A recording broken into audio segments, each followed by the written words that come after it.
Bapak Ibu sekalian dimanapun Anda berada pada saat ini, saya sangat percaya bahwa setiap daripada kita punya kecenderungan yang sama, yaitu kita cenderung ingin mengingat hal-hal yang menyenangkan di dalam hidup kita, dan sebaliknya kita ingin melupakan dan tidak mengingat hal-hal yang menyedihkan, yang mungkin menyakitkan atau bahkan trauma-trauma di dalam hidup kita, bukan?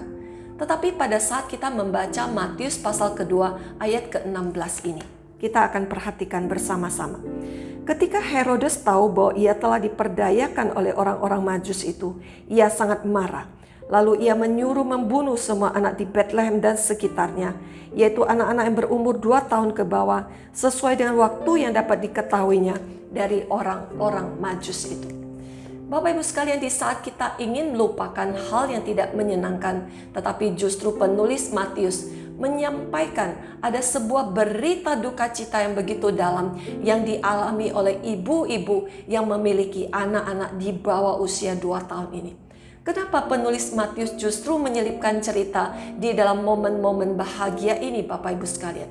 Momen-momen Natal yang harusnya dihiasi dengan sukacita, dihiasi dengan kabar baik yang sudah disampaikan oleh malaikat bahwa seorang juru selamat sudah lahir ke tengah-tengah dunia ini. Saya percaya bahwa penulis daripada Matius tidak sembarangan menyelipkan cerita ini. Dia pasti punya sebuah maksud yang ingin dia sampaikan kepada pembacanya untuk diperhatikan. Dan pada saat kita memperhatikan di dalam cerita ini, ada seorang tokoh utama yang disampaikan dalam bagian ini, yaitu Herodes. Siapa dia, Bapak Ibu sekalian? Herodes adalah anak daripada Antipater.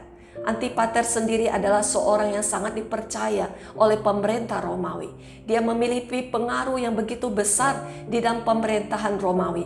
Bahkan pada saat Julius Caesar berhasil menguasai dan menaklukkan daerah Yudea, dia pun langsung memberikan daerah Yudea ini ke dalam kekuasaan Antipater. Dan selanjutnya Antipater pun menunjuk Herodes untuk menjadi pemimpin militer di Galilea. Dan berkat bantuan daripada 2 orang sahabatnya yang ada di Senat Roma, Herodes berhasil mendapatkan sebuah gelar yang sangat istimewa. Yaitu apa, Bapak Ibu sekalian? Yaitu gelar Raja Orang Yahudi. Dan untuk mengukuhkan daripada gelar itu selama 3 tahun dia harus berperang. Bahkan dia terus ingin mengambil hati daripada orang-orang Yahudi yang berada di bawah kekuasaannya. Dan di dalam sepanjang kekuasaannya selama 34 tahun pemerintahannya, dia adalah sekutu daripada Romawi yang setia. Dan tentu saja Bapak Ibu sekalian, dia adalah seorang begitu haus dengan kekuasaan. Sehingga pada saat dia mendapatkan kabar daripada orang Majus itu bahwa ada seorang raja yang baru, raja orang Yahudi yang baru lahir di daerah kekuasaannya, ini menjadi sebuah berita yang buruk bagi dia. Segala sesuatu yang menjadi kenyamanannya tiba-tiba bergeser demikian rupa. Kecemasannya, kekhawatirannya, ketakutannya muncul demikian rupa. Bahkan di dalam siasatnya, yang dimananya dia ingin orang Majus itu bisa kembali, memberitahukan di mana posisi sebenarnya raja orang Yahudi itu, sehingga dia bisa menghabisinya. Tetapi ternyata setelah dia menunggu waktu yang cukup lama, dia pun menyaksikan bahwa dia sudah diperdayakan oleh orang-orang Majus itu. Dan di dalam ketakutannya semakin mengkristal itu, dia pun memberikan sebuah instruksi yang sangat tidak berperi kemanusiaan, yaitu membunuh, membantai anak-anak di bawah 2 tahun. Bapak Ibu sekalian, satu perbuatan yang sangat biadab, satu perbuatan yang sangat tidak terpuji, tetapi demikianlah karakter daripada Herodes itu sendiri. Bahkan Flavius Josephus, seorang sejarawan pada zamannya, pernah berkata bahwa Herodes ini adalah seorang begitu haus dengan darah. Bahkan setiap hari dia tidak pernah berhenti untuk membalas dendam. Bahkan dia terus menghukum orang-orang yang dianggapnya sebagai musuh. Bahkan Macrobius, seorang tata bahasa bahkan filsuf pada zamannya, juga pernah mengatakan kalimat seperti ini, bahwa pada saat Kaisar Agustus mendapatkan kabar bagaimana Herodes membunuh dan membantai anak-anak di bawah 2 tahun, Agustus pernah berkata seperti ini, bahwa lebih baik menjadi babi kepunyaan Herodes daripada menjadi putranya. Kenapa Bapak Ibu sekalian?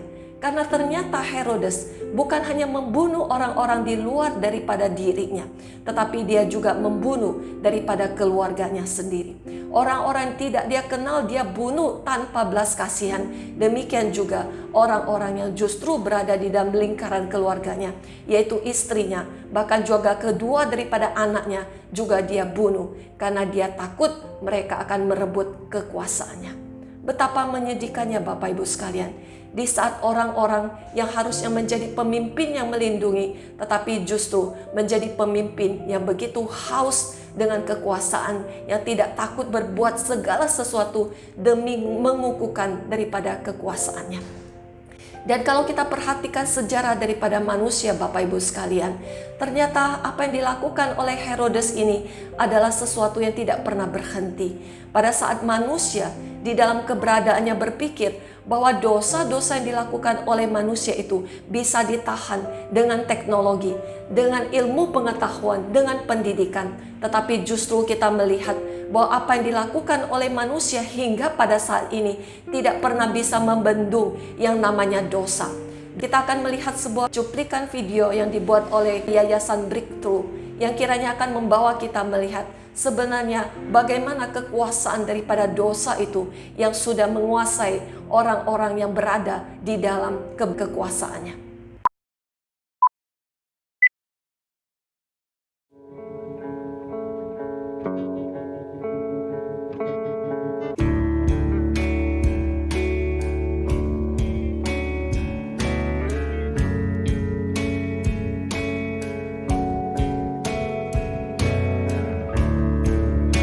Awalnya mungkin dari keluarga kali ya.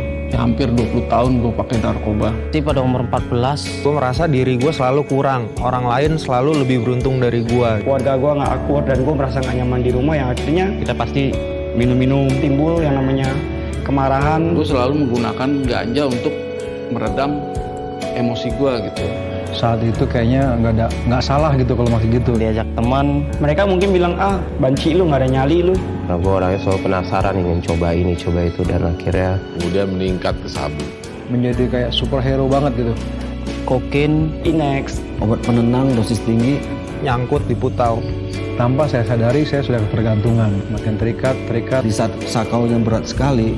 malah lebih dahsyat. Penghancuran total dalam tubuh tuh lewat jarum suntik. putau lebih enak dari seks. Ya gue udah gak peduli lagi sama diri gue. Saya pikir saya bisa mengatur Bisa cari duit sendiri, Susah ngucap syukur. megang uang, nah itu gue jatuhnya lebih dalam. dan itu menyebabkan saya menjadi hancur. Kehancuran yang didapat. Tapi begitu sulit untuk keluar dari keterikatan ini. Tapi mau nggak mau saya tetap harus pakai berhubung saya udah terlalu dalam. Saya juga ingin yang namanya hidup benar. Gue tahu Setiap jangkis itu hidup seperti dipasung gitu ya. Kalau kita berpikir dengan logika kita tuh nggak akan nyampe. Tapi nggak bisa gitu. Dan tidak tahu solusinya gimana. gue udah masuk rehab 9 kali. Semua itu nggak buat gue berubah. Jauh udah dari komunitas. Kayaknya untuk lepas Yang pasti nggak mungkin gitu loh. Harus punya barang. Setiap 3 jam sekali. Harus ada, tidak boleh nggak ada. saya berusaha untuk bagaimana lepas itu sulit sekali. Narkoba itu lebih mengikat daripada keinginan mereka untuk bebas dari narkoba itu. Ya sebelum saya memakai sabu tuh Punya usaha. hidup saya juga kerja dan hidup saya benar gitu. Saya bukan seorang anak yang bandel. gue mulai masuk pelayanan umur 19. Pertama-tamanya masih aktif di gereja. Bisa dibilang dulu tuh kehidupan saya oke-oke aja gitu. Jadi ketika gue nggak ada duit untuk beli narkoba, gue mulai keluar itu nyari. Ya gue terpaksa nyolong. Pertama mungkin menjual semua isi barang di rumah, Udah nggak bertanggung jawab lagi di rumah. semuanya habis. Kehadiran saya pun mungkin juga sudah tidak diharapkan. Nggak tahu diri. Dan gue waktu itu kabur dari rumah. kepercayaan satu sama lain tuh yang pasti nggak ada. Pukulin bandar gue sendiri. Cari mangsa istilahnya lah. Mulai dari ngejambret, Naik motor, nyolong spion mobil, lakukan tindakan kriminal. sampai akhirnya ya bongkar rumah orang, bongkar kantor orang. Apapun gue jual-jualin gitu. Hal-hal yang mungkin kelihatan kecil tapi sebetulnya besar. Bahkan punya pikiran mau jual diri sendiri, tapi siapa yang mau? Nggak ada otak katanya. Gila. Tingkat kriminal makin lama makin tinggi. Yang pasti ya gue harus ngambil keuntungan dari mereka juga. Lama-kelamaan Udah pasti. jadi pengedar. Memang waktu gue jadi bandar Nalar kita udah nggak sehat. sampai ya akhirnya gue kecemplung di situ gitu.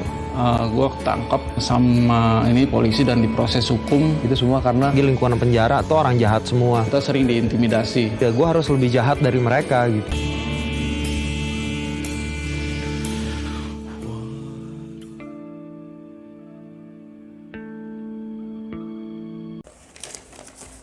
Bapak Ibu sekalian, dosa begitu mengerikan, dosa begitu menakutkan, bahkan dosa tidak pernah kenal ampun dan tidak pernah kenal yang namanya rasa cukup.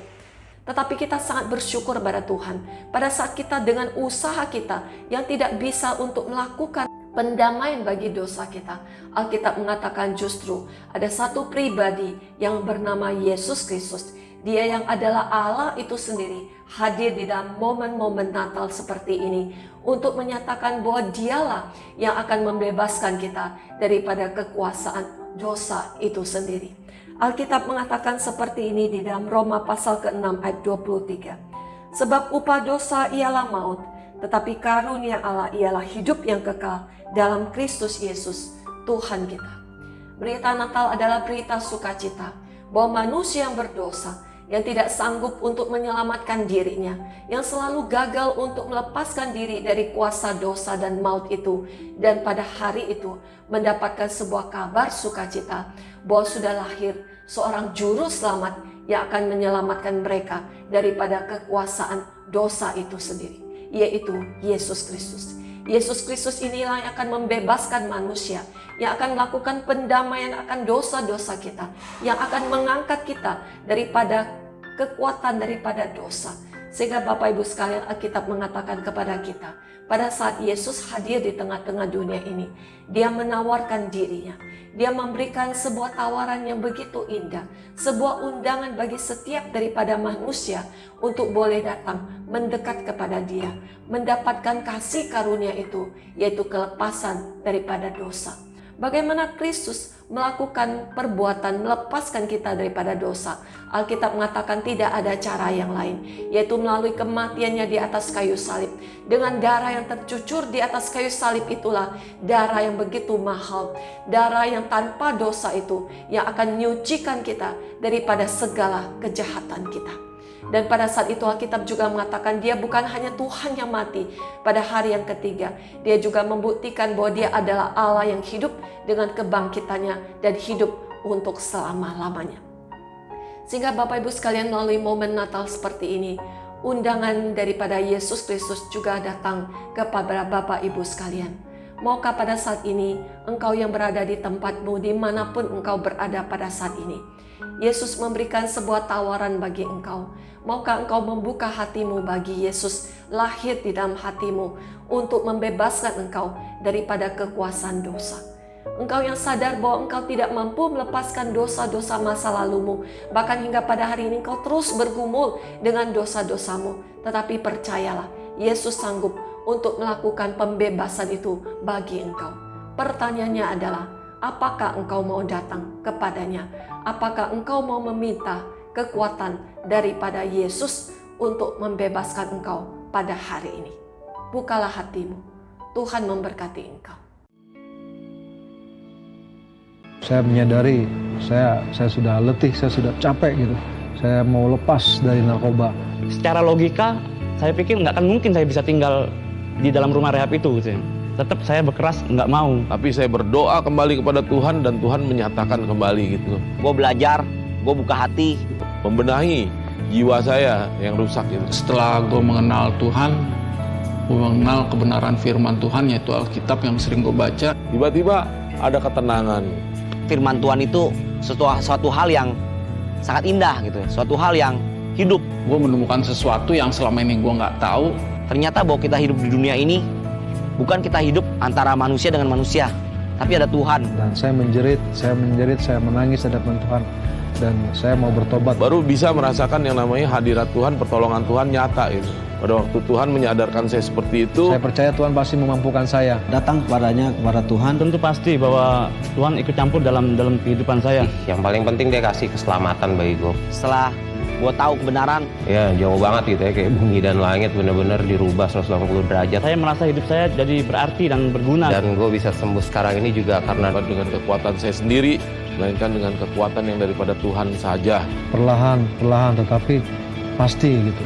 Dalam Tuhan tuh ada kepastian. Mungkin nggak ada lagi kesempatan buat kita. Jadi jangan sia-siain kasih karunia Tuhan. Nggak mungkin ada kedua kali penyalipan lagi. kalau belum berhenti gitu ya, belum kenal Tuhan, Gue mungkin masih ada di penjara saat ini, mungkin gue udah mati. Karena overdosis, karena drugs. Hanya 2 itu aja kalau nggak kenal Tuhan.